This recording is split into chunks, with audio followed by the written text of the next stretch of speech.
അത്രയും ഒരു നല്ല അവസ്ഥയിലോട്ട് എന്നെ കൊണ്ടുപോയി. ഇതിനൊക്കെ എനിക്ക് ഞാൻ പ്രാർത്ഥിച്ചത് ഒരു എന്താ പറയാൻ, ദൈവത്തോട് ഞാൻ അക്രൈസ്തവയാണ്, അതുകൊണ്ട് തന്നെ എനിക്ക് ക്രിസ്തീയമായിട്ടുള്ള ആരാധനകളോ ഒന്നും എനിക്കറിയില്ല. പക്ഷേ എൻ്റെ ഓരോ സങ്കടങ്ങൾ വരുമ്പോഴും, ഓരോ ദിവസം ഞാൻ പ്രയാസപ്പെട്ട് നീറി കരയുമ്പോഴും എനിക്ക് ഓരോ ജപമാലകളായിട്ട് അമ്മ തന്നു. അതുപോലെ വചനങ്ങൾ, ഞാൻ ബൈബിൾ വായിക്കാറുണ്ട്. അതിലുള്ള ഓരോ വചനങ്ങളും വളരെ ശക്തിയേറിയതാണ്.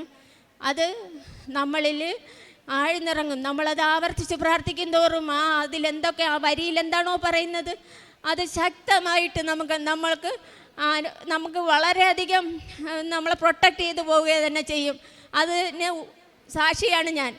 അതുപോലെ ഓരോ പ്രാർത്ഥനയിലും ഞാൻ പറയും, എൻ്റെ കയ്യിൽ നിന്നും ഈ പത്രങ്ങൾ വാങ്ങുന്നവർ, കൃപാസനം പത്രം വാങ്ങുന്ന ഓരോരുത്തരെയും ഞാൻ എൻ്റെ പ്രാർത്ഥനയിൽ സമർപ്പിച്ച് ഞാൻ പ്രാർത്ഥിക്കാറുണ്ട്. ഞാൻ എൻ്റെ കയ്യിൽ നിന്നും പത്രം വാങ്ങുന്നവരുടെ അവരെല്ലാവരും ആ പത്രം വായിക്കാനും അതിലൂടെ ദൈവത്തെ അറിയുവാനും അവരുടെ നിയോഗങ്ങളെ, സങ്കടങ്ങളെ തീർത്തു കൊടുക്കുന്നതിൽ അമ്മ ഇടപെടുകയും അതിലൂടെ ദൈവത്തിൻ്റെ നാമം മഹത്വപ്പെടുത്തുകയും ചെയ്യണമേ എന്ന് ഞാൻ ആത്മാർത്ഥമായി പ്രാർത്ഥിക്കാറുണ്ട്.